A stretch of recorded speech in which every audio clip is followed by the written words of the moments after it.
It's July 2019. I'm in the middle of my regular isolation fix, and I'm about to show you how good Australia is at delivering these.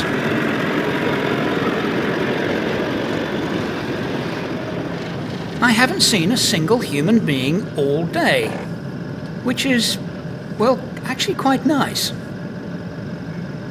Only thing to do now is to make sure my vehicle is level and grab myself a cold beer. I'm Andrew St Pierre White. Join me as I share my passion for building four-wheel drive trucks and then travelling to the remotest parts of the world. Long day, 4:15. Long day because of the interminable corrugations. But I haven't seen anybody now for, well, it's my second day now. Tomorrow will be my third. Seeing not another soul, not another vehicle, nothing. This is Neale Junction. The Anne Beadell Highway travels largely east to west from a town called Laverton, which we went through, to Cooper PD, the opal mining centre. And bisecting it about 1/3 from the west is the Connie Sue Highway, and the junction of that highway is 1/2 kilometre in that direction. Tonight or tomorrow morning I've got to decide whether I'm going to head north or head south. And part of me is hoping that the Connie Sue will be less corrugated than the Anne Beadell, because it'll have carried less traffic. That's the theory anyway. I cannot continue, well, I suppose I could continue east, but then I'll have to come back. There is a roadhouse about 200 kilometres from this point where I could get some fuel, but I don't want to go. I would just have to come back. So that alone is almost 2 days driving there and back. No point. I'm going to find another route. But what I am going to do now is have a quick shower.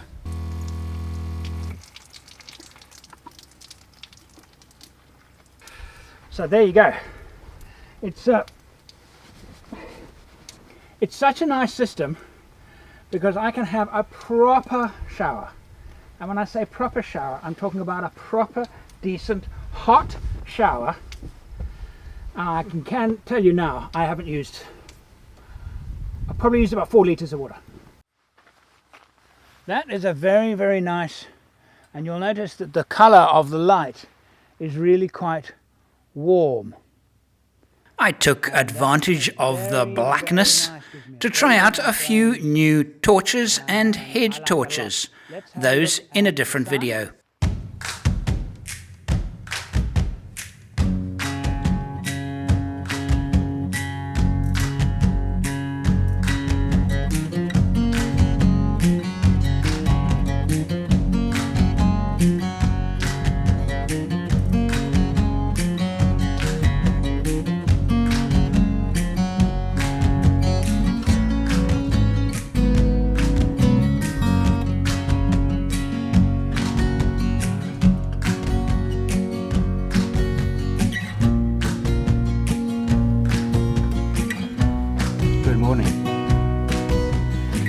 It's not iced coffee, it's my orange juice. I poured it in here.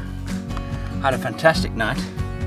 Absolute dreamless sleep. Actually, I woke up in the middle of the night hearing some very strange noises, which kind of jerked me awake. Turns out it was my stomach. It's so quiet that, you can hear the blood being pumped through your ears. And butcherbird. Oh, they're just amazing.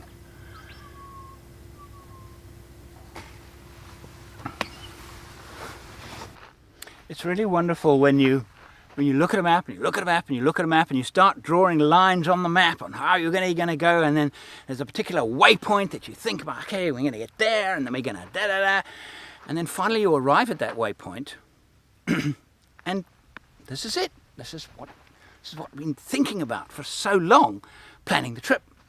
Anyway, today, that waypoint is the Neale Junction, which is the junction between the Anne Beadell that goes east-west to the Connie Sue, which goes north-south. And I, this morning, have to decide whether to head south, which is a longer route, and it's kind of on my way home, or north, which is a bit out of my way, but it's shorter to the next fuel stop. And the question is, do I have enough fuel and reserve in my tank to make the southern route? Put it on just like an evening dress, break to the right, sway to the left. In the morning everything is spent, and I make my way back home.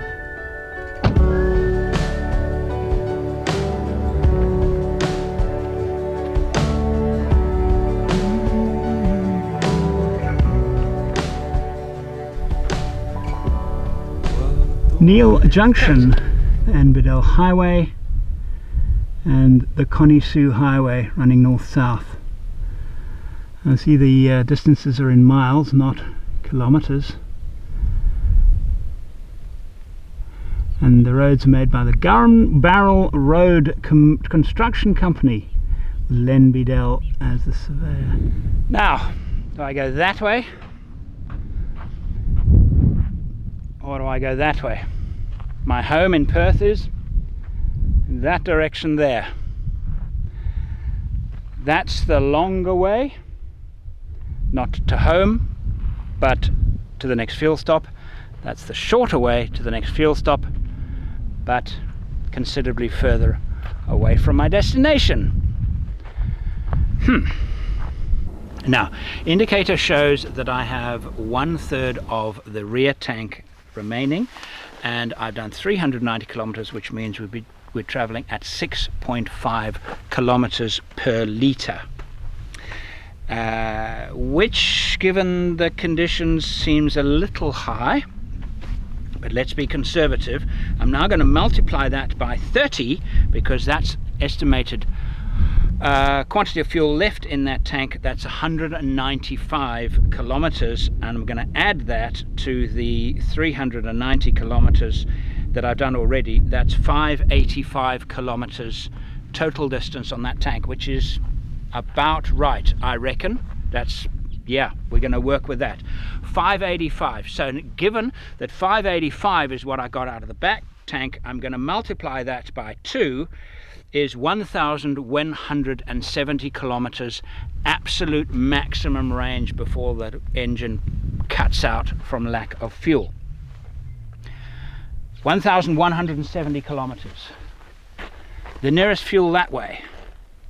Let's work it out. We are here. This road down here is marked as 327 kilometers to there, and we will touch on the Nullarbor, which is the area of the plain of no trees. We will go through the edge of the Nullarbor and then hit the Trans Railway access road, which runs this way. So that's 327 plus 376. 376. 703 kilometers. Okay, that's quite good. That's comfortable. I did the calculation yesterday, and I must have made a mistake, because why did I make a mistake? Because it was almost 1,000 kilometers, but I actually think that I added in that 228. So plus 228 equals 931. That was it there. I added that, but I've already done that. I'm here. I'm quite okay. So I will arrive with 300 kilometers. I'll arrive with half a tank. Okay, I'm going to head south. Jeremy, I'm talking to Jeremy from Seattle, who came with me to Kimberley. I have an apology to make to you. I took you to the wrong place. I should not have taken you to the Kimberley. It was the wrong place. The Kimberley is a tourist destination. I should have brought you to a place like this. because honestly you would have appreciated this more. The Kimberley is a beautiful area with a road going through it that's got a name called the Gibb River Road. This is outback Australia. There's nothing here, and that's its beauty. I should have brought you here. Time for a quick stop. We're at an intersection on the map. There are very few other landmarks. Well, in fact, there are no landmarks. The landmarks are imaginary. They're just lines on a map. But in fact, here it is. There's a road that heads due west. Just taking a little break. Stretch we've done. How much have we done? Kilometers today. 75 kilometers. And it's just after 12. So that's an hour and a half. 75 kilometers, an hour and a half. That's not bad. It's quite good, really. Well, I never. This track is smooth. Smooth. I mean, I'm sitting at 60 in fifth. So my economy is going to improve because I'm just gliding over the road. It's uncanny. It's so smooth. Kind of what I hope for, really, because you know the corrugations after a while get to one, and I figured that this would be a far less used track, and therefore fewer corrugations, and I am definitely right.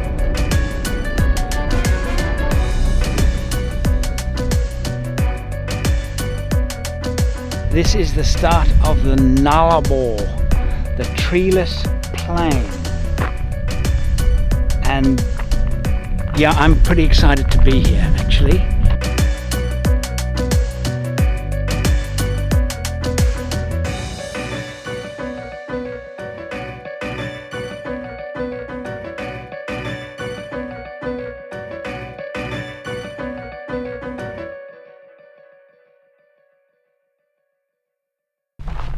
Completely unexpected is the is this here. It's basically just an intersection, and for emergency supplies.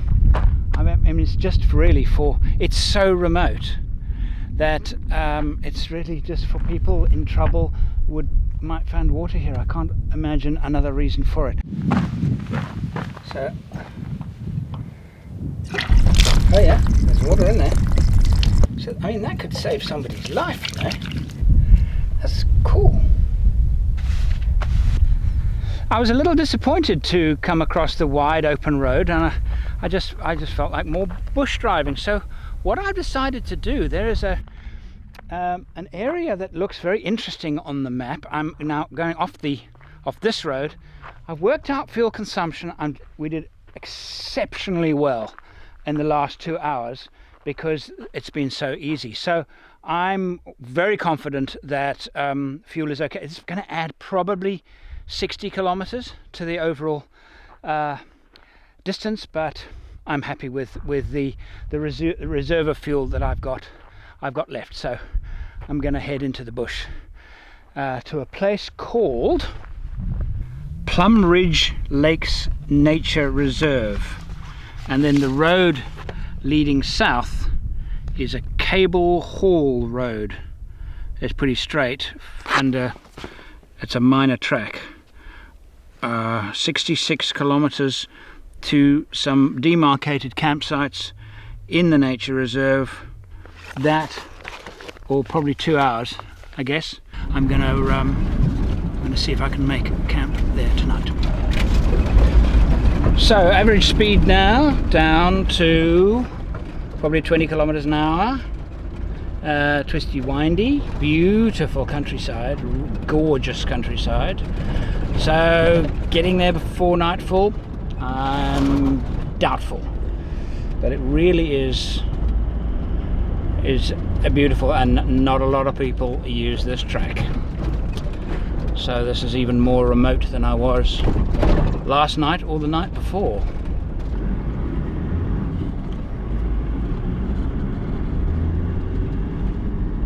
With the light fading fast, I'm torn between finding a campsite now or pressing on to the campsites marked on the map. So I'm chasing the darkness. The sun is probably setting in the next, I don't know, within 20 minutes. There's cloud cover, so everything's got dark quite quickly. Average speed's very low between the trees, but what a beautiful landscape. It's absolutely exquisite. It's like parkland. And I'm so glad I did this, because when I first did the Nullarbor, I mean, we're not actually in the Nullarbor, but we're right on the edge of it. I thought to myself, I was a bit disappointed. I expected more, but that's because I was on the southern rim and didn't see the Nullarbor proper. Now I'm getting to see it. So I'm going to just carry on pushing on, and even if I actually drive a bit in darkness, I will, because I want to get to some of the bush camps. Not a lot of camping sites around here. I could find a place and just put the... But I suspect that some of the bush camps are in really, really beautiful spots. So I'm going to push on. Now that bush is... The bush is really, really thick here. I don't know what's ahead. I have absolutely no idea. It's kind of exciting. And I've got 657 kilometers and still on the same tank. So our consumption is quite a bit better than I thought, which is great news, because that means that if I want to do a detour and go and look for a nice place or whatever, I can.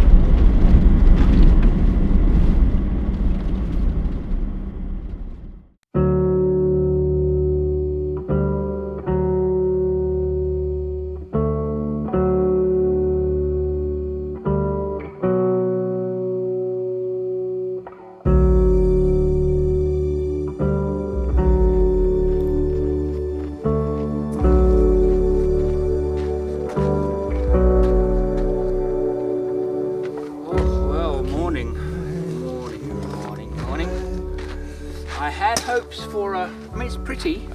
had hopes for the light last night when I came in and it got dark, but the light, the clouds and the silver bushes, which have mostly gone now, there are some still left, but it just was ethereal. It was absolutely beautiful. And this morning I woke up and it's ordinary again. I mean, it's nice, but it's ordinary. So today, I don't know. I'll just kind of continue heading west. See where the day takes me. Really, I've got 2 days to get back to my hometown. Yeah. It's time now to give Gwyn a call at home using the sat phone. Make sure she knows that I'm okay. Hi, sweetie. Fine. I don't know. I'm in the Plumridge Game Reserve or something. Yeah. Oh, it's so remote. It's so remote. And I got here last night. I suppose I parked up at about 6. It was pitched. It was black. It was dark at 6. Yeah. Well, I've never been here before, so it was a bit of a you know.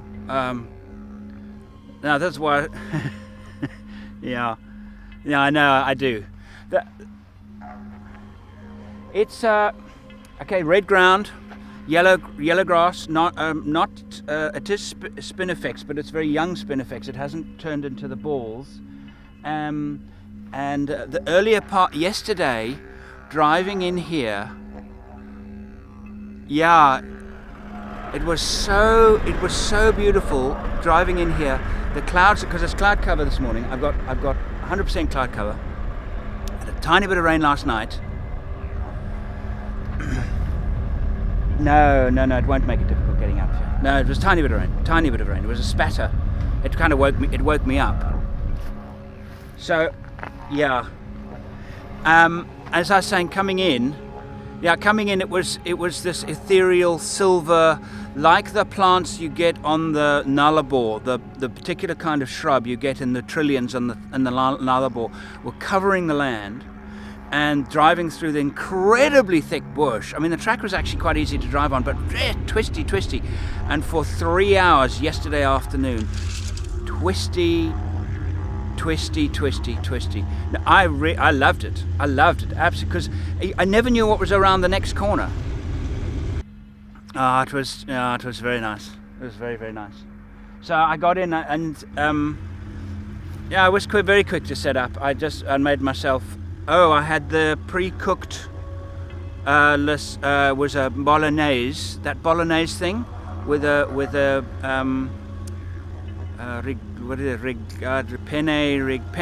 penne, yeah. Nice, actually one of the best ones I've had. I'm fine, my food's fine. My food's absolutely fine. I've got 2 days to make it a 6-day trip, as I had thought. It means I've got basically two more camps. Actually tonight will be, this is what I love about this. I don't know how many nights I've been camping now. I think this one I've just done was... Well, there you go. Tried to take a road down to a marked camp. Road doesn't exist. Or, if it exists, it's so overgrown. Was it 4? It was 4. It was 4. I don't care. Okay. How's everything at home? All good? Okay. Alright. I must go. I'll speak to you I might phone you tonight. Alright. Love you madly. Bye.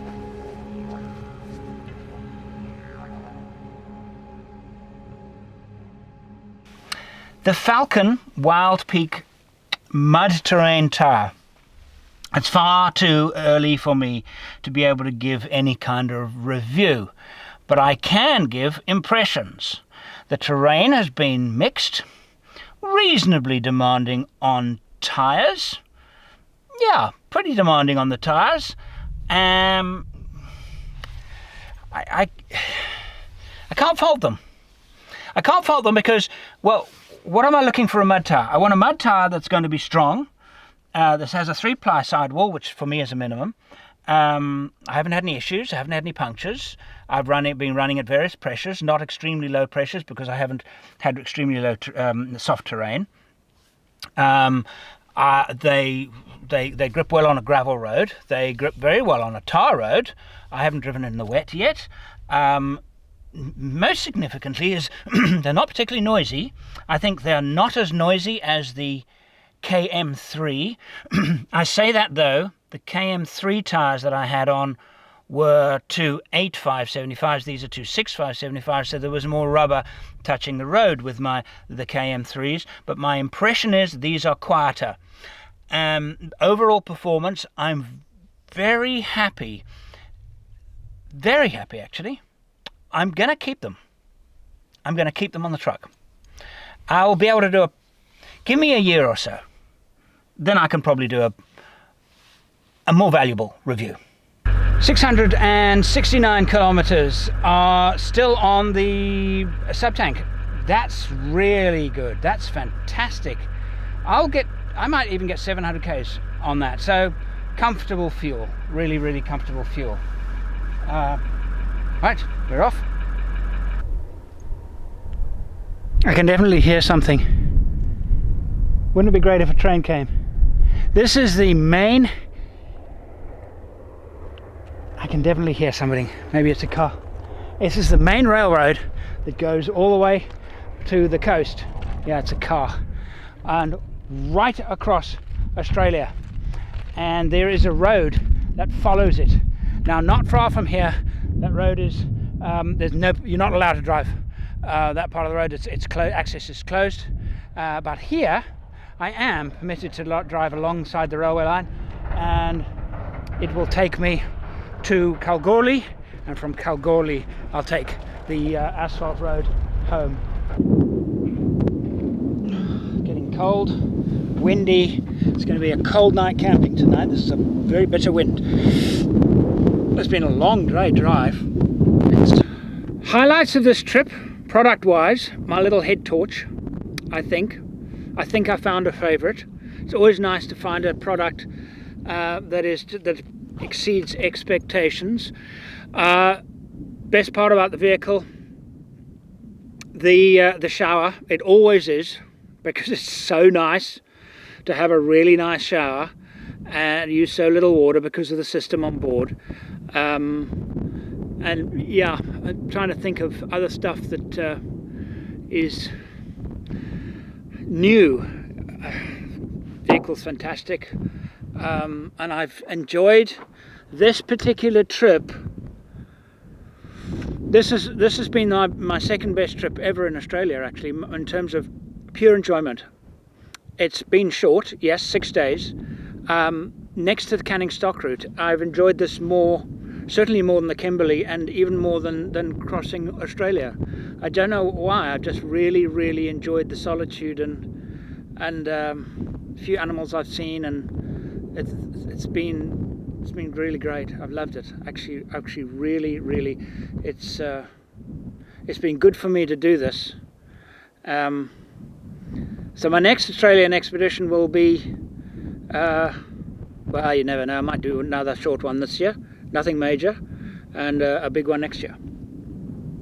Anyway, if it is the last, if I do push on tonight, thanks again for watching.